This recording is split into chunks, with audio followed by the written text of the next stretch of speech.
Motocykle klasyczne zawsze budzą w nas niesamowite emocje. Motocykle w stylu retro zawsze kojarzą nam się z młodością, gdzie mogliśmy je oglądać na okładkach gazet lub przejeżdżające gdzieś ulicą obok.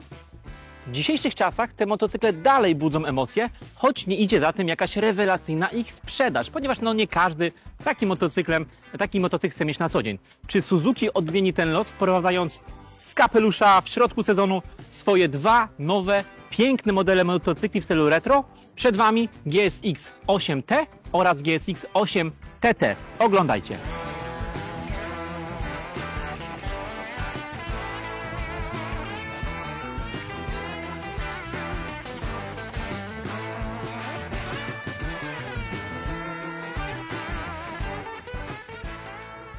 Na targach EICMA Suzuki przedstawiło właściwie tylko jedną premierę, swoją DRZ 400. Troszkę byliśmy rozczarowani, chociaż ta DRZ faktycznie pobudziła wyobraźnię. Natomiast fajne jest to, że Suzuki w trakcie sezonu, tak jakby z kapelusza, pokazuje coś nowego. Nikt się tego po prostu wtedy nie spodziewa. I proszę, przychodzi koniec lipca, mamy informację o tym, że Suzuki wprowadza nowy model motocykla zwany 8T oraz 8TT. Są to motocykle, które są na bazie 8S czy 8R. Mamy tutaj tę samą ramę stalową jak w 8ST. Mamy ten sam silnik, dwucylindrową rzędówkę generującą 82 konie mechaniczne i generującą 78 Nm momentu obrotowego, więc ta konstrukcja po prostu musi zagrać, musi wypalić. Zmieniając temat, witamy na kanale Mototalks. Jeżeli jesteście z nami pierwszy raz, zachęcamy do subskrypcji, zachęcamy do lajkowania, zachęcamy do komentowania, do pozostawiania dzwoneczków. A jeżeli szukacie swojego wymarzonego motocykla, zachęcamy do pozostawienia kontaktu w formularzu w opisie filmu. Wracamy do naszych pięknych retro maszyn. Wspomniałem już o silniku, jest to konstrukcja udana, sprawdzona, bardzo trafiona. Jeżeli chodzi o komponenty pozostałe, tak jak wspomniałem, stalowa rama, która jest w 8RC, w 8ST, więc jest to praktycznie ten sam schemat. Jeżeli chodzi o zawieszenie podobnie jak w 8ST przód, upside down, bez regulacji, 13 cm skoku, tył, oczywiście amortyzator z regulacją napięcia wstępnego sprężyny i również mamy tutaj 13 cm skoku, czyli zawieszenie nie jakoś super sportowe, ale wystarczające do tego typu motocykli, do motocykli, które nie będą motocyklami sportowymi, nie będą motocyklami bardzo wyczynowymi, motocyklami, które mają dawać mega fan z jazdy, mają dawać dużą przyjemność, dużą radość z wykręcania kolejnych kilometrów, z pokonywania zakrętów, ale są to oczywiście motocykle, które będą bardziej motocyklami uniwersalnymi, codziennymi do miasta i ewentualnie lekko za miasto, można powiedzieć motocyklami niedzielnymi. Co z tym stylem retro? Oczywiście, jeżeli chodzi o wszystkie praktycznie motocyklowe marki, każda marka ma tam taką swoją kategorię, czy Sport Heritage w Yamasze, czy wszystkie RS-y w Kawasaki. Tutaj Suzuki wprowadza to na nowo. Oczywiście nie mówimy już o Katanie, która też nawiązuje do historii. Mamy tutaj 8T i 8TT. Są to motocykle faktycznie z okrągłą lampą i super szacun dla Suzuki, że nie poszło w schemat kolejny raz wykorzystania tych swoich soczewek pojedynczych, tylko wprowadza piękną, okrągłą lampę LEDową. Co ciekawe, ta lampa LEDowa ma doświetlanie zakrętów, czyli opcję doświetlania, rozświetlania jakby tego ciemnego, zaciemnionego miejsca zakrętu przy złożeniu się. Mamy tutaj piękny pasek LEDowy, górną część jako światło mijania, dolną część jako światło drogowe. Wygląda to naprawdę bardzo dobrze i oczywiście to jest retro klasyk w najczystszym, najpiękniejszym wydaniu. Co ciekawe, zwróćcie sobie uwagę, mamy tu kierunkowskazy, które świecą na pomarańczowo. Przy włączeniu tego kierunkowskazu, kierunkowskaz nam gaśnie, czyli podobnie jak zrobione jest to w Hondzie, Suzuki ten zabieg stosuje pierwszy raz. Bardzo amerykańsko, więc też te japońskie retro motocykle ze Stanów Zjednoczonych, które nam się kojarzą właśnie często ze Stanami Zjednoczonymi, tutaj taki zabieg Suzuki zastosowało. Bardzo ciekawe. Jeżeli chodzi o tę przednią owiewkę, super ona mi się kojarzy właśnie z latami 70., 80., natomiast jest nieprzekombinowana, nie jest jakaś ogromna, nie jest tak jak na przykład w XSRC 900 GP, gdzie to jest imitacja sportowej lampy prosto z toru sportowego. Tutaj jest to po prostu nawiązanie do dawnych lat, ale zwróćcie sobie uwagę na to, że to jest zrobione bardzo dobrze. jakość wykonania tych elementów to jest naprawdę górna półka i tutaj, no jak zawsze, Suzuki jako japoński producent stara się, aby to no było świetnie wykonane.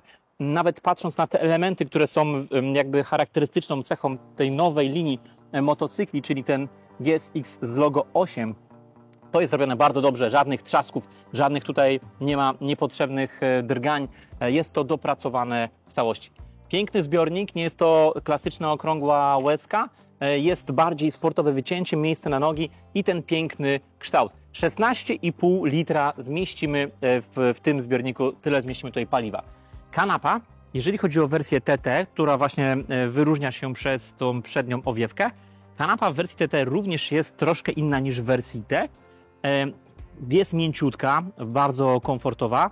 Mamy tutaj obszycie czerwoną nitką oraz identyczne rozwiązanie w wersji kolorystycznej, tej podchodzącej pod kolor zielony. Dwumateriałowa kanapa kierowcy, jak i pasażera, więc wygląda to bardzo dobrze. Natomiast jeżeli chodzi o kanapę w wersji T, zapraszam Was tutaj. Kanapa jest troszeczkę inaczej zrobiona. Nie mamy tutaj tej dwumateriałówki, ale mamy bardzo fajne płaty, tak jakby dołożonej poduszki kilkuczęściowej, aby ten komfort poprawić. I szybciutko przechodzimy do wersji T. Zwróćcie sobie uwagę na przednią lampę. Mamy tutaj klasyk, czyli lampa okrągła, wykończona imitacją aluminium. Są to plastikowe elementy, które mają imitować aluminium. Wygląda to bardzo dobrze i wygląda to estetycznie. Oczywiście tutaj kwestia gustu co do tego, która wersja jest ładniejsza.